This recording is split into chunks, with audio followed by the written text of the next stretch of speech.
Hey everybody, welcome back to The Last Shed on Dead End Street. My name is Tim. Tonight I watched the Maniac Cop Trilogy on Amazon Prime. I hadn't watched the entire trilogy before. I'd never seen three. But yeah, it's a really great trilogy. If you aren't familiar with Maniac Cop and like horror movies, it's a really cool, pretty short and nasty little horror movie by William Lustig. There's another, Larry Cohen also wrote the screenplay for it through the series. But yeah, tonight, so I finally took a chance and watched the trilogy. One of the great things about Maniac Cop, I always thought, is Robert Z'Dar, his character, and obviously his facial structure, everything is just so great, and just 100% great casting. And the arc that they create of his character, a Jason-like arc, is pretty great. I haven't done a lot of research into it or anything, but I wonder how the NYPD felt upon its release, because at face value it seems like it's a negative thing towards police officers, but in actuality it's kind of a horror movie about them, because how the public views them as potentially violent just because of this one person.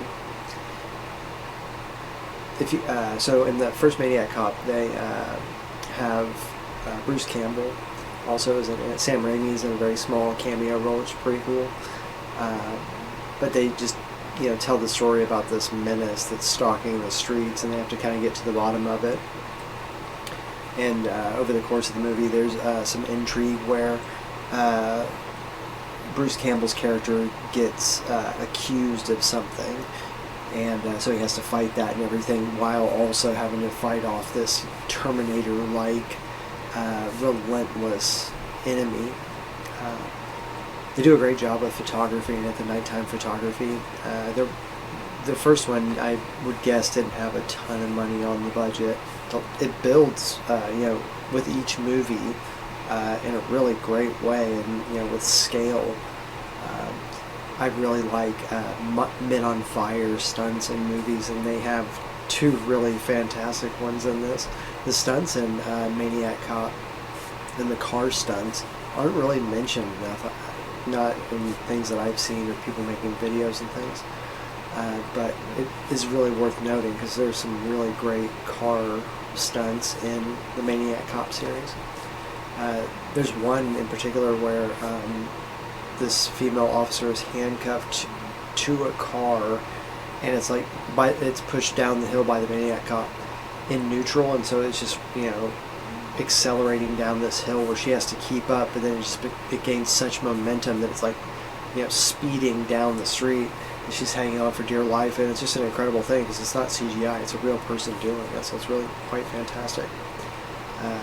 There's another stunt in the first one in particular where Bruce Campbell's character is like hanging onto the side of this box truck and jumps off this pier.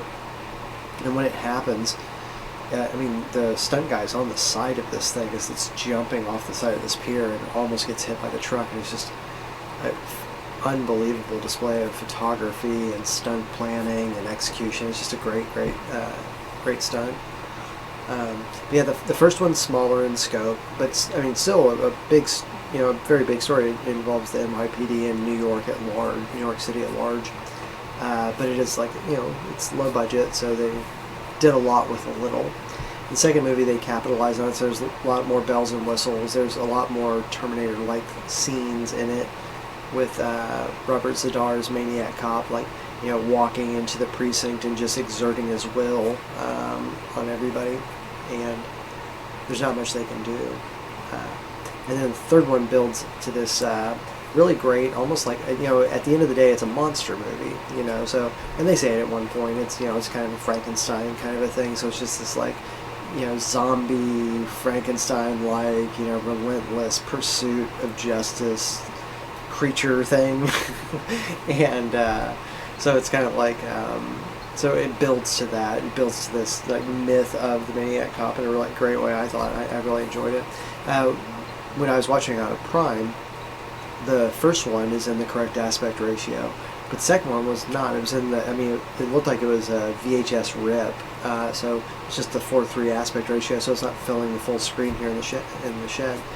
And but then the third one is displayed correctly, so it was really cool to kind of see the change in aspect ratios throughout the movies as I watched them tonight.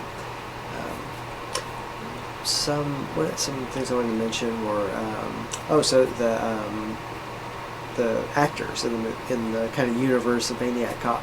So you have Robert Zadar as the Maniac Cop. You have Bruce Campbell, who's in 2 of the movies, which is really great.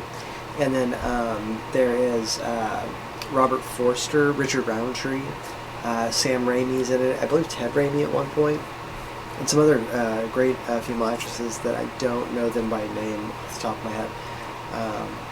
But I do know Clarence Williams III was also in it, in the first or second one, but it was great seeing Clarence Williams III.